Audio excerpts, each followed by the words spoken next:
L'air à Terriers-Rouges change. Ça commence une semaine avant, peut-être plus. Un faible bourdonnement devient un doux murmure. Puis un vrombissement vibrant. Le 29 juin approche, la fête de la Saint-Pierre, notre patron. Ce n'est pas juste une date sur un calendrier, c'est un battement de cœur. C'est le jour où notre ville met ses plus beaux habits et ouvre grand ses bras.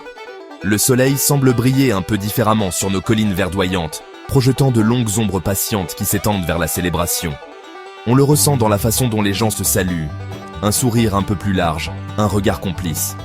La ville se réveille pour son jour le plus important. Un souffle collectif retenu dans une joyeuse attente. Les préparatifs commencent, peignant la ville de traits de vie et de couleurs.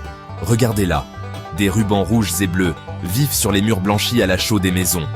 Ils flottent aux lampadaires et aux balcons, une annonce silencieuse et joyeuse. Les marchands arrivent, leurs charrettes et leurs étals bordant la rue principale. Une ville temporaire bâtie sur l'espoir et le commerce.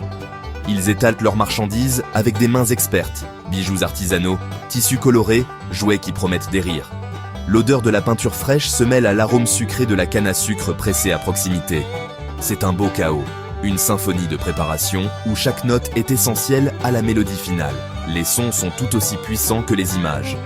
Depuis une petite cour, on peut entendre le rythme distinct d'un groupe rara en train de répéter. Leurs bambous et leurs tambours ne sont pas de simples instruments. Ils sont le pouls de notre histoire, un son qui voyage de la plante de vos pieds jusqu'au plus profond de votre être. De jeunes musiciens, guidés par des anciens comme le vieux Joseph, dont les mains connaissent les tambours depuis 60 ans, perfectionnent leur rythme. Ailleurs, les artisans sont affairés, leurs ateliers débordant sur les trottoirs. On peut voir Madame Hélène tresser un chapeau de paille traditionnel, ses doigts se déplaçant avec une grâce héritée. Chaque tresse une histoire, une prière pour une bonne fête. Ce n'est pas juste une fête, c'est un retour au bercail. Les fils et les filles de Terriers-Rouges, qui ont construit leur vie ailleurs, ressentent l'appel. Ils font leurs valises, leur cœur déjà ici. Les voitures et les bus commencent à arriver, remplis de familles qui se retrouvent, leur rire résonnant dans les rues. Des pèlerins, la foi gravée sur leur visage, marchent des kilomètres pour être ici. Leur voyage un témoignage de leur dévotion. La ville s'enfle, non seulement de gens, mais d'histoires, de souvenirs et de la promesse de nouveau. C'est une belle tapisserie tissée de différents fils, visages locaux, familles en visite, voyageurs à la peau sombre venus d'outre-mer, tous attirés par la même lumière. Le matin du 29 juin se lève avec un calme sacré. Les bruits habituels de la ville sont étouffés, remplacés par le doux tintement d'une seule cloche de l'église Saint-Pierre. Son appel résonne dans la vallée, une convocation aux fidèles. Les gens sortent de chez eux, vêtus de leurs plus beaux habits du dimanche, une marée de chemises blanches impeccables et de robes vibrantes se dirigeant vers le cœur de la ville. On voit des familles entières marcher ensemble, de la matriarche s'appuyant sur le bras d'un petit enfant, au tout petit, tenu fermement par la main. L'air est empreint de révérence, un sentiment commun de but qui apaise l'âme et concentre l'esprit sur le vrai sens de la journée. À l'intérieur de l'église, chaque banc est rempli. Les gens se tiennent dans les allées, le visage tourné vers l'autel. La lumière du soleil traverse les vitraux, peignant des motifs changeants de couleur sur le sol en pierre et sur les visages des dévots. La grand-messe commence, une cérémonie riche de siècles de tradition. L'odeur de l'encens plane lourdement dans l'air, un parfum sacré qui purifie et élève. Les voix de la chorale s'élèvent en harmonie, remplissant l'espace sacré de cantiques qui parlent de foi, de pardon et de communauté. C'est un moment de profonde connexion, une prière collective qui transcende les soucis individuels et unit tout le monde sous un même toit, une même foi. Après la messe, la procession commence. C'est le moment que toute la ville attendait.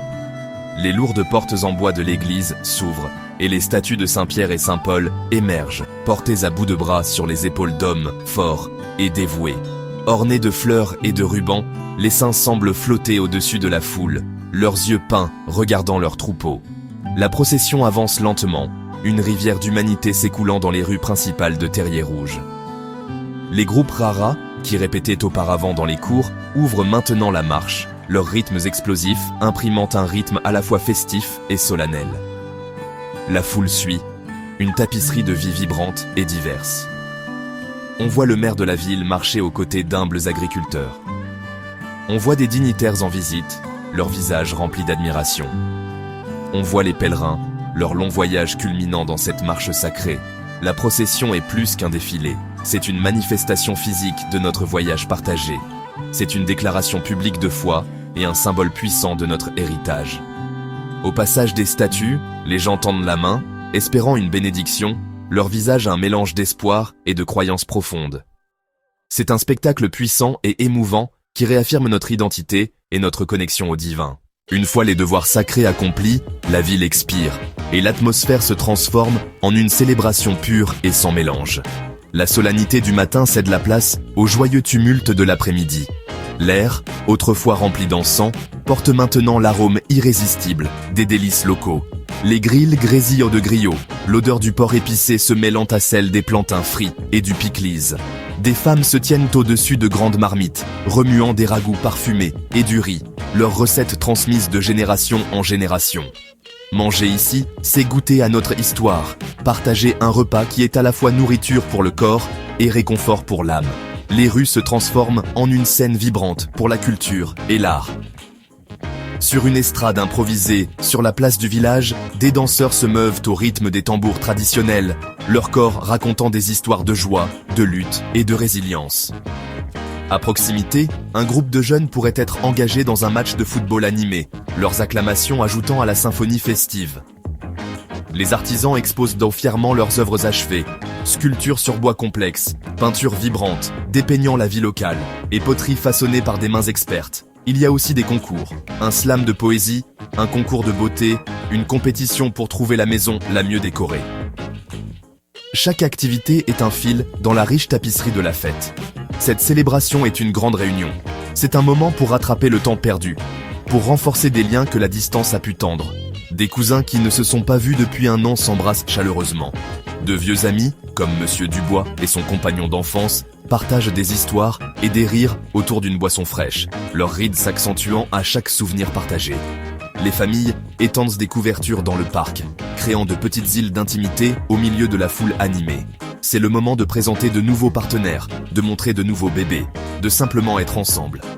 La fête efface les kilomètres et les mois, nous rappelant que nous faisons tous partie d'une grande famille élargie, avec des racines profondément ancrées dans cette belle ville. À mesure que le crépuscule s'installe, l'énergie ne diminue pas, elle change simplement de rythme. Des lanternes et des guirlandes de lumière colorées s'allument, projetant une lueur chaude et magique sur tout. Le son d'un groupe de musique live démarre, son rythme compas contagieux attirant les gens sur la piste de danse. Jeunes et vieux, habitants et visiteurs, tous se meuvent ensemble sous les étoiles. La musique est un langage universel, une force qui brise les barrières et invite tout le monde à se joindre. La célébration se poursuit loin dans la nuit, un témoignage de l'esprit de notre communauté, de notre amour de la vie et de notre capacité durable à trouver la joie dans la convivialité. Au milieu de toute cette joie, il y a une compréhension partagée, un contrat tacite de responsabilité. Nous savons que cette célébration est un cadeau, et il est de notre devoir de la chérir. Cela signifie prendre soin les uns des autres. Nous demandons à chacun de garder notre ville belle. Des poubelles sont placées dans les rues, et un effort collectif est fait pour les garder propres. C'est un acte simple, mais qui en dit long. Il dit « Nous respectons cet endroit, nous nous respectons les uns les autres ». Cette fierté civique partagée garantit que lorsque la dernière chanson aura été jouée, Terrier Rouge restera aussi immaculée et accueillante qu'elle l'était avant le début des festivités. Notre sens de la communauté s'étend particulièrement aux plus vulnérables d'entre nous. La fête est un endroit animé, parfois accablant. Nous faisons un effort conscient pour créer un refuge sûr pour les enfants et les personnes âgées. Les parents tiennent un peu plus fermement la main de leurs enfants. Les jeunes adultes offrent leur siège aux personnes âgées. Nous veillons les uns sur les biens des autres. C'est un code de conduite tacite, une expression de notre conscience collective. Cet instinct de protection est fondamental à notre identité. Une communauté n'est forte que par sa capacité à prendre soin de chacun de ses membres, garantissant que tout le monde peut profiter de la célébration sans peur ni souci. Le respect est la pierre angulaire de notre fête. Nous honorons la sainteté de nos traditions religieuses et les espaces sacrés qui les accueillent. L'église Saint-Pierre n'est pas seulement un bâtiment, c'est l'âme de notre ville et nous la traitons avec la révérence qu'elle mérite. Nous honorons également notre patrimoine culturel, des rythmes des groupes Rara aux saveurs de notre cuisine. Nous demandons à tous ceux qui nous rejoignent, qu'ils viennent d'à côté ou d'outre-mer, de partager ce respect. En honorant ces traditions, nous ne nous contentons pas de regarder notre passé. Nous le préservons pour nos enfants et leurs enfants. En fin de compte, la fête patronale de Terriers-Rouges est bien plus qu'une simple journée de célébration. C'est une puissante réaffirmation de qui nous sommes et un aperçu plein d'espoir de notre avenir. C'est le moment où tous les fils de notre communauté, notre foi, nos familles, notre culture, notre sens partagé des responsabilités, sont tissés ensemble pour former une tapisserie solide et magnifique. Cela nous rappelle qu'ensemble, nous sommes résilients. Alors, nous vous souhaitons la bienvenue. Venez, partager notre joie, notre foi et notre communauté.